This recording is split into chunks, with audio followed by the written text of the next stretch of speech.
এই যে শুনছেন, সাদা কাফন ছাড়া আপনার আপন বলতে কিছুই নাই। হকগুলো এই স্বার্থের কাঙ্গাল, বুঝলেন? এই স্বার্থ ফুরাই গেলে গা হকগুলি আপনার সাইডে চলে যাবো গা। আর যখন হকগুলি আপনার সাইডে যাইব, তখন দেখবেন আপনার এই সাদা কাফনই একমাত্র আপন হয়ে থাকবো।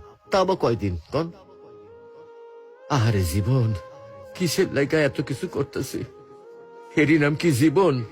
এই আছি, এইটাই ফুটুস ফুটুস। কিছুই তো আমার লোকে কবরে যাইব না।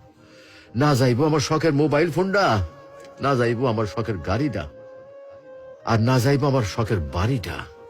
কিছুই সাথে যাইব না। এগুলা ভাববার মধ্যে কি আর সময় হয় আমাগর? আমরা কত ব্যস্ত, তাই না? আহারে জীবন জীবন। আসুন, সময় থাকতে ইমানের পরিচর্যা করি, পরকালের পাথেয় গুছাই, পরকালের কথা ভাবি। আল্লাহ আমাদেরকে ইমান চর্চা তৌফিক দান করুন। আমিন।